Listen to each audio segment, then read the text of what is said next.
সারা দেশে আটক শতাধিক, রাজধানীতে বেড়েছে যান চলাচল। চলমান সংকট নিরসনে দেশবাসীর উদ্দেশ্যে আজ সন্ধ্যায় ভাষণ দেবেন বেগম জিয়া। সাদেক হোসেন খোকা ও হান্নান শাহ দুদিনের রিমান্ডে।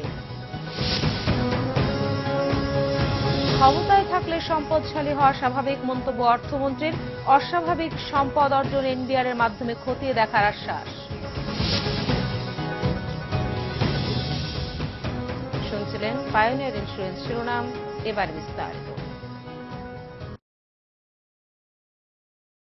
নির্বাচন বাতিল ও নির্দলীয় সরকারের অধীনে নির্বাচনের দাবিতে বিক্ষিপ্ত সহিংসতার মধ্য দিয়ে রাজধানীর বাইরে চলছে পঞ্চম দফা অবরোধের শেষ দিন। সাতক্ষীরায় যৌথ বাহিনীর অভিযানে একজন নিহত হয়েছে, সারা দেশে আটক শতাধিক। প্রতিনিধিদের পাঠানো তথ্য ও ছবি নিয়ে ডেস্ক রিপোর্ট। সাতক্ষীরা ঝাউডাঙ্গায় সকালে জামায়াত শিবিরের কর্মীরা সড়ক অবরোধ করে পিকেটিংয়ের চেষ্টা করলে যৌথ বাহিনী বাধা দেয়। এ সময় জামায়াত শিবিরের সাথে তাদের সংঘর্ষ বেঁধে যায়। পরিস্থিতি নিয়ন্ত্রণে যৌথ বাহিনীর সদস্যরা 25 রাউন্ড গুলি ছোড়ে। নিহত হয় হাফিজুল ইসলাম নামে এক ভ্যান চালক, গুলিবিদ্ধ এক। পুলিশ এলাকায় অভিযান শুরু করেছে। এদিকে সোমবার জেলায় রাতভর অভিযান চালিয়ে 7 জনকে গ্রেফতার করা হয়েছে। চট্টগ্রামের ফৌজদারহাটে সকালে অবরোধকারীরা ট্রাকে আগুন দিলে নিয়ন্ত্রণ হারিয়ে ট্রাকটি সড়কের পাশে উল্টে যায়। এতে পাশের আসবাবপত্রের দোকান ও গুদামে আগুন ধরে যায়। এ সময় ট্রাকে থাকা 7টি গরু আগুনে পুড়ে যায়। আগুনে কয়েকটি বসতঘরও পুড়ে গেছে। ক্ষয়ক্ষতির পরিমাণ অন্তত কয়েক কোটি টাকা। এদিকে নগরীতে মিছিল সমাবেশ করেছে বিএনপি। নগরীর বিবিঘাটে শিবির ঝটিকা মিছিল করে বেশ কয়েকটি ককটেলের বিস্ফোরণ ঘটায়। এ সময় এক শিবির কর্মীকে আটক করে পুলিশ। এদিকে চট্টগ্রামে পেট্রোল বোমায় দগ্ধ ট্রাক চালক ও হেলপারকে কুমিল্লা মেডিকেল কলেজ হাসপাতালে ভর্তি করা হয়েছে। রাজশাহীতে সকালে নগরীর প্রতিটি ওয়ার্ডে বিক্ষোভ মিছিল ও সমাবেশ করেছে 18 দলের নেতাকর্মীরা। আইন শৃঙ্খলা বাহিনী রয়েছে সতর্ক অবস্থানে। এছাড়া নগরীর অটোমোড়ে সড়কে আগুন দিয়ে মিছিলের চেষ্টা করলে পুলিশ গুলি ছুড়ে তা ছত্রভঙ্গ করে দেয়। রংপুরের এরশাদ মোড়ে কামারপাড়া কেন্দ্রীয় বাস টার্মিনালে বিক্ষোভ মিছিল ও সমাবেশ করেছে শিবির কর্মীরা। নাশকতার আশঙ্কায় বিএনপি ও জামায়াত শিবিরের 4 জনকে আটক করেছে পুলিশ। বগুড়ায় অবরোধের শেষ দিনে বিভিন্ন স্থানে অভিযান চালিয়ে 41 জন নেতাকর্মীকে আটক করা হয়। বরিশালের বিভিন্ন স্থানে বিক্ষোভ মিছিল করেছে স্বেচ্ছাসেবক দল ও যুব দলের নেতাকর্মীরা। নগরীতে আইন শৃঙ্খলা বাহিনীর সদস্যরা সতর্ক অবস্থানে রয়েছে। অবরোধের সমর্থনে মাগুরায় ছাত্রদল বিক্ষোভ মিছিল ও সমাবেশ করে। মিছিল থেকে অটোরিকশায় ককটেল নিক্ষেপ করলে ডিসি অফিসের এক মহিলা কর্মচারী গুরুতর আহত হন। সিরাজগঞ্জের মুকুন্দগাতিতে জামায়াত শিবিরের সাথে পুলিশের সংঘর্ষে 2 জন গুলিবিদ্ধ সহ আহত হয়েছে 7 জন। কুমিল্লায় অবরোধের সমর্থনে কান্দিরপাড় থেকে একটি মিছিল বের করা হয়। এদিকে ঠাকুরগাঁওয়ে অবরোধকারীদের সাথে আইনশৃঙ্খলা বাহিনীর সংঘর্ষে আহত হয়েছে 10 জন। এ সময় আটক করা হয় 7 জনকে। যশোরের হামিদপুর বাজারে বিএনপির কর্মীরা অবস্থান নিয়ে পিকেটিং করার সময় একদল মুখোশ পরা দুর্বৃত্ত গুলি ও বোমা হামলা করেছে। এ সময় 2 জন আহত হয়। ময়মনসিংহে 18 দলের অবরোধের শেষ দিনে বিক্ষোভ মিছিল বের করার চেষ্টা করলে পুলিশের সাথে সংঘর্ষ বাধে। এ সময় আহত হয় বিএনপির 5 নেতাকর্মী। এদিকে গাইবান্ধায় দুর্ঘটনায় লাইনচ্যুত ইঞ্জিন উদ্ধারের কাজে বোনারপাড়া সান্তাহার রুটে আজ ভোর 6টা থেকে কাল ভোর 6টা পর্যন্ত রেল যোগাযোগ বন্ধ থাকবে। লক্ষ্মীপুরে গাছের গুড়ি ফেলে সড়ক অবরোধ, সিইসির পুষ্পোত্তলিকা দাহ ও বিক্ষোভ সমাবেশের মধ্য দিয়ে চলছে অবরোধের শেষ দিন। নাশকতার অভিযোগে আটক করা হয়েছে 3 জনকে। দুপুরে অবরোধের সমর্থনে ধামরাই আড়ালিয়া বাজারে রাস্তায় টায়ার জ্বালিয়ে লাঠি মিছিল ও সমাবেশ করেছে স্থানীয় বিএনপি। এছাড়া সিলেট, খুলনা, চাঁদপুর, নরসিংদী, জামালপুর, লক্ষ্মীপুর, ভোলা, টাঙ্গাইল, হবিগঞ্জ, কুড়িগ্রাম, ঝিনাইদহ, চুয়াডাঙ্গা, জয়পুরহাট, নীলফামারী, নাটোরে, ঠাকুরগাঁও, ভৈরবেও মিছিল সমাবেশ ও সড়ক অবরোধের মধ্য দিয়ে চলছে 5ম দফা অবরোধের শেষ দিন। Nazneen Akter, Bangla Vision, news desk. এদিকে বড় ধরনের কোনো সহিংসতা ছাড়াই রাজধানীতে চলছে 18 দলীয় জোটের ডাকা অবরোধের শেষ দিন। অবরোধের অন্যান্য দিনের তুলনায় আজ যান চলাচলও বেড়েছে। তবে দুপুরের আগে দূরপাল্লার কোনো বাস না ছাড়লেও সংশ্লিষ্টরা জানিয়েছেন বিকেল থেকে ছেড়ে যাবে বাসগুলো। আরিফুল হকের রিপোর্ট। অবরোধের সমর্থনে ও বিএনপির ভাইস চেয়ারম্যান সাদেক হোসেন খোকার মুক্তির দাবিতে জুরাইন ও গেন্ডারিয়াতে ঝটিকা মিছিল করেছে স্বেচ্ছাসেবক দল। একই দাবিতে পুরান ঢাকার সূত্রাপুরে মিছিল করেছে যুবদল। অবরোধের সমর্থনে মিরপুর এলাকায় ঝটিকা মিছিল বের করে যুবদল। অবরোধের শেষ দিনে রাজধানীর প্রধান সড়কগুলোতে যান চলাচল বাড়লেও স্বাভাবিকের তুলনায় কম। অন্যদিকে সরকারের আশ্বাসের পরও নিরাপত্তার অভাবে ও যাত্রী কম থাকায় গাবতলী টার্মিনাল ছেড়ে যায়নি দূরপাল্লার কোনো বাস। মুষ্টিমেয় যাত্রী তেমন নেই, একটা গাড়িতে 40টা করে সিট, সেক্ষেত্রে যাত্রী না থাকার কারণে আমরা গাড়ি ছাড়তে পারিনি, তাই বিকাল দিকে রাখছি চাপায় পিছনে। গাড়িটা বুকিং দিতে হলে অনেক টাকা খরচ আছে, হ্যাঁ, তারপর নিরাপত্তার ব্যাপার আছে। এখন এত দূরে মানে হয়তো 2-1টা গাড়ি গেল, কিন্তু পুরা যাত্রী না থাকলে আমরা ছাড়তে পারতেছি। পরিস্থিতি শান্ত রাখতে নগরীর গুরুত্বপূর্ণ পয়েন্টগুলোতে মোতায়েন রয়েছে আইন শৃঙ্খলা রক্ষাকারী বাহিনীর সদস্যরা। বরাবরের মতো নেতাকর্মী শূন্য নয়াপল্টনে বিএনপির কেন্দ্রীয় কার্যালয় ঘিরে সকাল থেকেই সতর্ক অবস্থানে রয়েছে আইন প্রয়োগকারী সংস্থা। আরিফুল হক, বাংলাভিশন, ঢাকা। নির্বাচন নিয়ে রাজনৈতিক অচল অবস্থার মধ্যে বিরোধী দলের বক্তব্য দেশবাসীর সামনে তুলে ধরতে আজ সংবাদ সম্মেলন করবেন বিএনপি চেয়ারপারসন বেগম খালেদা জিয়া। গুলশানে বিএনপি চেয়ারপারসনের কার্যালয়ে আজ সন্ধ্যা 5:45 এই সংবাদ সম্মেলন হবে বলে জানিয়েছেন চেয়ারপারসনের প্রেস সচিব মারুফ কামাল খান। তিনি জানিয়েছেন, দেশের চলমান সংকট ও সবশেষ রাজনৈতিক পরিস্থিতির উপর বিরোধী দলীয় নেতা ও 18 দলীয় জোটের নেতা খালেদা জিয়া দেশবাসীর উদ্দেশ্যে তার বক্তব্য তুলে ধরবেন।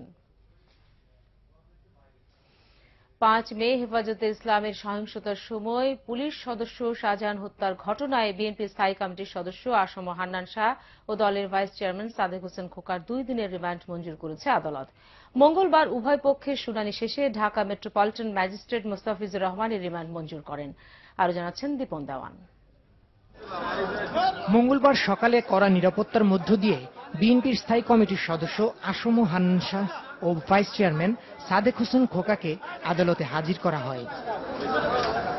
5 মে হেফাজত ইসলামের সহিংসতার ঘটনায় দায়ের করা 3টি মামলায় হান্নান শাহকে 27 দিন এবং 1 মামলায় সাদেক হোসেন খোকার 7 দিনের রিমান্ড আবেদন করে পুলিশ।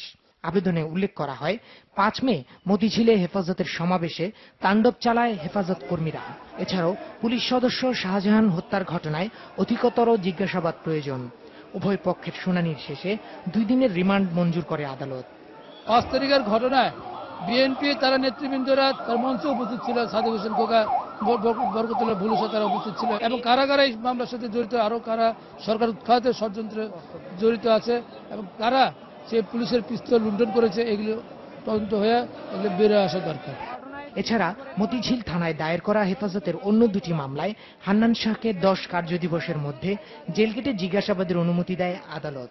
3টা মামলায় কোনোটাই তাদের নাম ছিল না এজাহারে এবং হেফাজতে ইসলামের মামলায় বিএনপি কোনোভাবেই জড়িত ছিল না। অন্যায়ভাবে 2 দিনের রিমান্ড দিয়েছে। এই রিমান্ডে আমরা ন্যায় বিচার পাই না।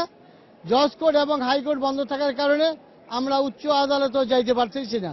বিএনপি নেতাদের রিমান্ড মঞ্জুর করার পর বিএনপিপন্থী আইনজীবীরা আদালত প্রাঙ্গণে বিক্ষোভ করেন। দীপন দেওয়ান, বাংলাভিশন, ঢাকা। সমঝোতার পরিবেশ তৈরির জন্য বিরোধী দলকে জনসভা করার অনুমতি দেয়া কিংবা আটক নেতাদের মুক্তি দেবার মতো বিষয়গুলো সরকারের বিবেচনাধীন আছে বলে জানিয়েছেন আওয়ামী লীগের প্রেসিডিয়াম সদস্য ওবায়দুল কাদের। সকালে মার্কিন রাষ্ট্রদূত ড্যান মজিনার সঙ্গে বৈঠক শেষে সাংবাদিকদের এক প্রশ্নের জবাবে তিনি কথা জানান। বৈঠক শেষে ড্যান মজিনা সাংবাদিকদের জানান, নির্বাচনী প্রক্রিয়া নিয়ে সমঝোতা তৈরি পরিবেশ তৈরির স্বার্থে সরকারের উচিত বিরোধী দলকে জায়গা তৈরি করে দেয়া, আর বিরোধী দলের উচিত সহিংসতা ছেড়ে সেই জায়গায় দায়িত্বশীলতার সঙ্গে ব্যবহার করা। তবে 10ম জাতীয় সংসদ নিয়ে আর কোনো আলোচনার সুযোগ আছে কিনা তা নিয়ে সংশয় প্রকাশ করেন মজিনা। পরে যোগাযোগমন্ত্রী সাংবাদিকদের জানান, সার্বিক রাজনৈতিক পরিস্থিতি নিয়ে সরকারের অবস্থান ড্যান মজিনাকে জানানো হয়েছে। চিকিৎসাধীন হাসনা হামিদকে দেখতে রাজধানীর স্কয়ার হাসপাতালে যান প্রধানমন্ত্রী শেখ হাসিনা। এ সময় তিনি হাসনা হামিদের পাশে কিছু সময় কাটান এবং রোগীর অবস্থা সম্পর্কে চিকিৎসকদের কাছে জানতে চান। প্রধানমন্ত্রী তার দ্রুত রোগ মুক্তিরও আশা করেন। এ সময় রিহ্যাব সভাপতি এবং আওয়ামী লীগের সংসদ সদস্য নসরুল হামিদ বিপুর মা হাসনা হামিদ দীর্ঘদিন ধরেই ফুসফুসের জটিলতায় ভুগছেন। শেষ রক্তবিন্দু দিয়ে হলেও দেশের স্বাধীনতা ও সার্বভৌমত্ব রক্ষায় কাজ করতে নবীন অফিসারদের প্রতি আহ্বান জানিয়েছেন রাষ্ট্রপতি মোহাম্মদ আব্দুল হামিদ। চট্টগ্রামের ভাটিয়ারীতে বাংলাদেশ মিলিটারি একাডেমির 69তম বিএমএ কোর্স এবং 40তম বিএমএ স্পেশাল কোর্স ক্যাডেটদের কুচকাওয়াজ অনুষ্ঠানে তিনি কথা বলেন। পরে রাষ্ট্রপতি কুচকাওয়াজ পরিদর্শন ও মার্চ পাস্টের অভিবাদন গ্রহণ করেন। এই কুচকাওয়াজের মধ্য দিয়ে 158 জন ক্যাডেট কমিশন লাভ করলেন। ক্ষমতায় থাকলে সম্পদশালী হওয়া স্বাভাবিক বলে মন্তব্য করেছেন অর্থমন্ত্রী আবুল মাল আব্দুল মুহিত। তবে যাদের সম্পদ অস্বাভাবিকভাবে বেড়েছে তাদের সম্পদের বিষয়টি জাতীয় রাজস্ব বোর্ড খতিয়ে দেখবে বলে জানান তিনি। সকালে সচিবালয়ে অনলাইনে নিজের আয়কর রিটার্ন দাখিলের পর সাংবাদিকদের তিনি কথা জানান। অর্থমন্ত্রী বলেন, 2008-2009 অর্থ বছরে তার মোট সম্পদ ছিল 1,14 লাখ টাকার। 5 বছর পর এই সম্পদ বেড়ে দাঁড়িয়েছে 1,58 লাখ টাকায়। এ সময়ে তার মোট 44 লাখ টাকার সম্পদ বেড়েছে, যা মূল্যস্ফীতির চেয়েও কম বলে জানান তিনি। এক প্রশ্নের জবাবে অর্থমন্ত্রী জানান, নির্বাচনে হলফনামায় দেয়া জনপ্রতিনিধিদের সম্পদের হিসাব জনসম্মুখে প্রকাশ করা উচিত। এ সময় তিনি আরো বলেন, মন্ত্রী এমপিদের মধ্যে যাদের অস্বাভাবিকভাবে সম্পদ বেড়েছে তাদের বিষয়টি এনবিআর এর পাশাপাশি দুদক অনুসন্ধান করতে পারে। ব্যবসা বাণিজ্য খুবই বেড়েছে, that is of course true, এবং ব্যবসা বাণিজ্য বেড়েছে সরকারের জন্য। টার্গেট যখন ফিক্স করি তখন যুক্তরাষ্ট্র, Canada, Germany, Japan, Korea, Russia, Australia সহ বেশ কয়েকটি দেশের রাষ্ট্রদূতের সাথে বৈঠক করেছেন পররাষ্ট্রমন্ত্রী এইচ মাহমুদ আলী। রাষ্ট্রীয় অতিথি ভবন পদ্মায় সকাল 11টার দিকে বৈঠক শুরু হয়ে চলে সোয়া 12টা পর্যন্ত। তবে বৈঠক শেষে সাংবাদিকদের কাছে কোনো কথা না বলে গাড়ি নিয়ে রাষ্ট্রীয় অতিথি ভবন ত্যাগ করেন সবাই। ধারণা করা হচ্ছে দেশের চলমান রাজনীতি ও আসন্ন জাতীয় নির্বাচন নিয়ে কথা হয়েছে বৈঠকে। এছাড়া পররাষ্ট্রমন্ত্রী এসব বিষয়ে সরকারের অবস্থান কূটনীতিকদের কাছে ব্যাখ্যা করেছেন। বৈঠকে ছিলেন প্রধানমন্ত্রীর পররাষ্ট্র বিষয়ক উপদেষ্টা ড. গওহর রিজভী ও জাতিসংঘের বাংলাদেশ আবাসিক প্রতিনিধি নেইল ওয়াকার। নিচ্ছি স্বপ্নধারা আবাসন সংবাদ বিরতির সাথেই থাকুন। ফিরে এসে থাকছে, যুদ্ধাপরাধীদের রাজনীতি করার অধিকার থাকতে পারে না, মন্তব্য অ্যাডভোকেট সুলতানা কামালের।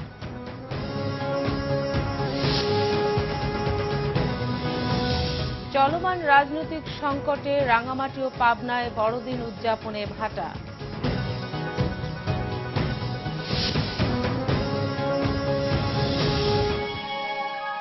আপনারা দেখছেন বাংলা ভিশন সংবাদ। এসে গেল দেশের থাই ড্রাইভার, তোমার সুরক্ষায় থাই ড্রাইভার, তার সাথে ভালোবাসা মা বাবা। থাই ড্রাইভার, সর্বোচ্চ শোষণ ক্ষমতা, কখনোই খুলে পড়বে না। থাই বেবি প্রোডাক্টসের একটি পণ্য। ভর্তি চলছে স্ট্যামফোর্ড ইউনিভার্সিটি ও স্ট্যামফোর্ড কলেজের প্রতিষ্ঠাতা দ্বারা স্থাপিত এবং বিকারুন্নেসা নুন স্কুল অ্যান্ড কলেজের প্রাক্তন সহকারী প্রধান শিক্ষিকা সুফিয়া খাতুন পরিচালিত ধানমন্ডির অভিজাত এলাকায় স্ট্যামফোর্ড স্কুলে 2014 শিক্ষাবর্ষে ইংলিশ ভার্সন ও বাংলা মাধ্যমে প্লে গ্রুপ থেকে নবম শ্রেণী পর্যন্ত ছাত্রছাত্রী ভর্তি চলছে। মানসম্মত এবং সর্বোৎকৃষ্ট শিক্ষাদান করাই আমাদের লক্ষ্য ও উদ্দেশ্য। যোগাযোগ স্ট্যামফোর্ড স্কুল, বাড়ি 36 ও 35 B road number 9 Dhanmondi, Dhaka.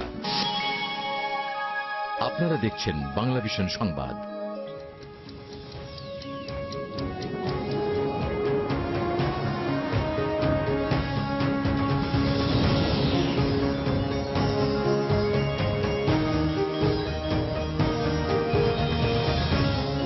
স্বাগত আরেকবার বাংলা ভিশন সংবাদে।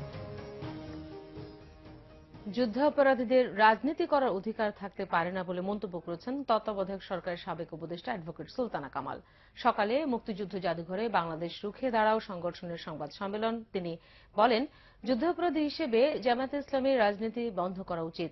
জামায়াতে ইসলাম তাদের আগের চিন্তার পরিবর্তন করেনি মন্তব্য করে সুলতানা কামাল বলেন, জামায়াত বিরুদ্ধে সবাইকে ঐক্যবদ্ধ হতে হবে। সাম্প্রতিক সাতক্ষীরায় রাজনৈতিক সহিংসতায় জামায়াতকে দায়ী করেন অনুষ্ঠানের বক্তারা। সাভারে রানা প্লাজা ধসে নিহত আহতদের ক্ষতিপূরণের দাবিতে বিক্ষোভ মিছিল সমাবেশ করেছে তাদের স্বজন এবং ক্ষতিগ্রস্ত শ্রমিকরা। সকালে ধসে পড়া রানা প্লাজার সামনে কর্মসূচি পালন করে ক্ষতিগ্রস্তরা।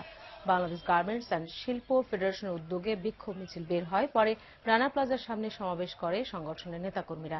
রানা প্লাজা ধসে নিহত নিখোঁজ পরিবারের সদস্যরা ক্ষতিপূরণ ও পুনর্বাসনের দাবি জানান। এদিকে এই দুর্ঘটনার 8 মাস পার হলেও অনেক শ্রমিকের এখনো খোঁজ পাওয়া যায়নি বলে অভিযোগ করছেন তাদের স্বজনরা। চলমান রাজনৈতিক সংকটের কারণে আগামী 25 ডিসেম্বর দেশের খ্রিস্টান ধর্মাবলম্বীদের সবচেয়ে বড় ধর্মীয় উৎসব বড়দিনের আয়োজনে ভাটা পড়েছে। হরতাল অবরোধের কারণে প্রিয়জনদের কাছে না পাওয়ায় হতাশ পাবনার খ্রিস্টান পল্লীর প্রায় সবাই। অন্যদিকে রাঙামাটির খ্রিস্টান পল্লীগুলোতেও এবার বড়দিন আয়োজনের তোড়জোড় কম। পাবনা প্রতিনিধি আখিনুর ইসলাম ও রাঙামাটি প্রতিনিধি নন্দন দেবনাথের তথ্য ছবি নিয়ে একটি ডেস্ক রিপোর্ট। যীশু খ্রিস্টের জন্মদিন উপলক্ষে পাবনায় অন্তত 30টি গ্রামে উদযাপিত হতে যাচ্ছে বড়দিন। স্বজনদের সাথে বড়দিনের আনন্দ উৎসব ভাগাভাগি করতে দেশের বিভিন্ন জায়গা থেকে ছুটে আসেন নানান পেশার মানুষ। কিন্তু এবার সেই আনন্দ ফিকে হয়ে গেছে হরতাল অবরোধের কারণে। বছরে একটা দিনের জন্যই আমরা অনেক অপেক্ষায় থাকি। ঢাকায় আমার মা বাবা রয়েছে, তারা এই অবরোধের কারণে আসতে পারছে না। রাজনৈতিক ধর্মঘটের কারণে আমরা তাদেরকে এই উৎসবে পাচ্ছি না। স্বজনদের নিয়ে বড়দিনের উৎসব শান্তিপূর্ণভাবে উদযাপনের লক্ষ্যে অবরোধ স্থগিত রাখার দাবি এখানকার খ্রিস্টান সম্প্রদায়ের। যদি এই হরতাল যদি 23 তারিখ থেকে না থাকতো 27 তারিখ পর্যন্ত, তাহলে এই উৎসবটা আমরা সবাই একসঙ্গে ভাগাভাগি করে নিতে পারতাম। এদিকে শান্তিপূর্ণভাবে যীশু খ্রিস্টের জন্মদিন উদযাপনে প্রশাসনের পক্ষ থেকে পর্যাপ্ত নিরাপত্তা ব্যবস্থা নেওয়ার কথা জানিয়েছে পুলিশ। খ্রিস্টান ধর্মাবলম্বী লোকজন তারা যেসব এলাকা দিয়ে মুভমেন্ট করবেন সেসব এলাকাতে আমাদের মোবাইল পার্টি থাকবে। এর পাশাপাশি আমরা সাদা পোশাকেও আমাদের বিভিন্ন জায়গাতে ডিপ্লয়মেন্ট রাখবো। পাবনার 4টি উপজেলা ও একটি থানা এলাকার 17টি গির্জায় বড়দিনের প্রার্থনা অনুষ্ঠিত হবে। এদিকে রাঙামাটির পাহাড়ি খ্রিস্টান পল্লীগুলোতেও থমকে গেছে বড়দিনের আনন্দ। অস্থির বাজার সহ নানা প্রতিকূলতায় বড়দিন আয়োজনে উচ্ছ্বাসহীন তারা। এবারে মনে হয় তেমন জলসতা আর হবে না। যিশুর জন্মদিনে আমরা চাই যে সবাই আনন্দটা করি এবং সেই আনন্দটা যেন সবার মধ্যে ছড়াই দিতে পারি। রাঙ্গামাটিতে প্রায় 7টি খ্রিস্টান পল্লী, এর মধ্যে আসাম বস্তি, নতুন বস্তি, বন্ধু যিশুটিলা, রিজার্ভ মোড় সহ কয়েকটি গ্রামে শুধু গির্জায় প্রার্থনার মধ্য দিয়েই উদযাপন হবে বড়দিন। এই বছরে আমাদের বড়দিনটা ঠিক তেমন আনন্দ আমাদের অন্তরে দিচ্ছে না। আমি আমার পক্ষ থেকেই বললাম, কারণটা হলো মানুষ কেমন যেন একটা আতঙ্কের মধ্যে। চলমান সংঘাত বন্ধ হয়ে শান্তি ফিরবে সেই প্রার্থনা খ্রিস্টান সম্প্রদায়ের। সুচরিতা সূচি, বাংলা ভিশন নিউজ ডেস্ক। দেশের বিভিন্ন স্থানে আরো কিছু খবর নিয়ে এবারে আরো একটি ডেস্ক রিপোর্ট। জামাতকে সঙ্গে নিয়ে বিএনপি চেয়ারপারসন বেগম খালেদা জিয়া ধ্বংসাত্মক রাজনীতি করছে বলে অভিযোগ করেছেন প্রবাসী কল্যাণমন্ত্রী ইঞ্জিনিয়ার খন্দকার মোশাররফ হোসেন। ফরিদপুরে এক কর্মী সভায় তিনি এই অভিযোগ করেন। এইচএম এরশাদের মুক্তির দাবিতে টাঙ্গাইলে বিক্ষোভ মিছিল ও সমাবেশ করেছে জেলা জাতীয় পার্টি। দুপুরে দলীয় কার্যালয় থেকে বের করা বিক্ষোভ মিছিলটি শহরের গুরুত্বপূর্ণ সড়ক ঘুরে দলীয় কার্যালয়ে সমাবেশে যোগ দেয়। এদিকে সদর উপজেলা বিএনপি নেতা এবং ডাইন্না ইউপি চেয়ারম্যান রফিকুল ইসলাম ফারুকের হত্যাকারীদের গ্রেফতার ও শাস্তির দাবিতে বিক্ষোভ মিছিল ও সমাবেশ করেছে টাঙ্গাইল 7 নং ডাইন্না ইউনিয়ন বিএনপি সহ এলাকাবাসী। পরে তারা জেলা প্রশাসকের কাছে স্মারকলিপি দেন। দুর্নীতি দমন কমিশন আইন 2013 সংশোধনের দাবিতে সুনামগঞ্জে মানববন্ধন করেছে টিআইবি ও এর সহযোগী সংগঠন। সকালে শহরের কেন্দ্রীয় শহীদ মিনারের সামনে তারা এই কর্মসূচি পালন করে।